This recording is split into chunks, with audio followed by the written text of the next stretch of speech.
ಎಲ್ರಿಗೂ ನಮಸ್ಕಾರ.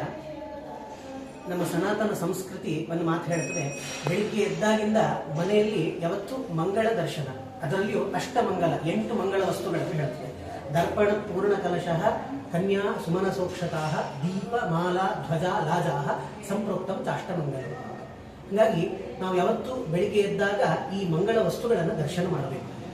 ಅದೇ ರೀತಿ ಯಾವುದೋ ಒಂದು ಗೃಹ ಪ್ರವೇಶ ಅಥವಾ ಮದುವೆ ಸಮಾರಂಭಗಳಿದ್ದಾಗ ಅಲ್ಲಿಯೂ ಕೂಡ ಸದಾ ಮಂಗಳ ವಸ್ತುಗಳ ದರ್ಶನವನ್ನು ನಾವು ಯಾವಾಗಲೂ ಮಾಡಬೇಕು. ಅದರಲ್ಲಿಯೂ ಈ ಗೃಹ ಪ್ರವೇಶ ಅಂತ ಬಂದಾಗ ನಾವು ಯೂಶಲಿ ಕಿಚನಲ್ಲೆಲ್ಲ ನೋಡ್ತೇವೆ, ಬಹಳಷ್ಟು ಹೊಲಸು ಮಾಡಿಬಿಡ್ತಾರೆ, ಈ ಥರದ್ದೆಲ್ಲ ತೊಂದರೆಗಳಿರ್ತವೆ.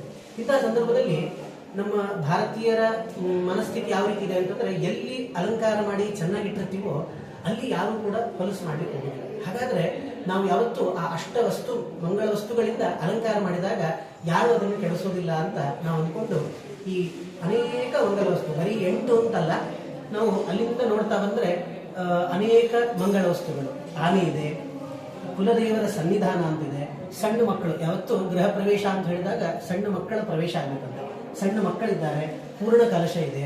ಅದೇ ರೀತಿ ಆ ಗೃಹ ಪ್ರವೇಶ ಮಾಡುವಂಥದ್ದು, ಹಸುವಿನ ಪ್ರವೇಶ, ಹೂವುಗಳು, ಈ ರೀತಿ ಅನೇಕ ಮಂಗಳ ವಸ್ತುಗಳನ್ನು ನಾವು ನೋಡಬಹುದು. ಹಾಗಾಗಿ ಯಾವತ್ತೂ ಕೂಡ ಮಂಗಳ ವಸ್ತುಗಳನ್ನು ನಿತ್ಯ ನಿರಂತರ ನಮ್ಮ ಜೀವನದಲ್ಲಿ ನೋಡ್ತಾ ಇರಬೇಕು ಅಂತಾದರೆ ಮೊದಲನೇ ದಿನ, ಗೃಹ ಪ್ರವೇಶ ಮಾಡೋ ಮೊದಲನೇ ದಿನ ಇದನ್ನೆಲ್ಲ ನಾವು ನೋಡಬೇಕಂತೆ. ಹಾಗಾಗಿ ಈ ರೀತಿ ಎಲ್ಲ ಗೃಹ ಪ್ರವೇಶದ ದಿನ ಅಲಂಕಾರ ಮಾಡಬಹುದು. ಅಲಂಕಾರ ಮಾಡಲಿಕ್ಕೆ ಇಚ್ಛಿಸುವವರು SP ಇವೆಂಟ್ ಅವರಿಗೆ ಅವಶ್ಯವಾಗಿ ಕರೆ ಮಾಡಬಹುದು ಅಂತ ಹೇಳ್ತಾ 2 ಮಾತುಗಳನ್ನು ಮುಗಿಸ್ತಾರೆ. ಧನ್ಯವಾದಗಳು.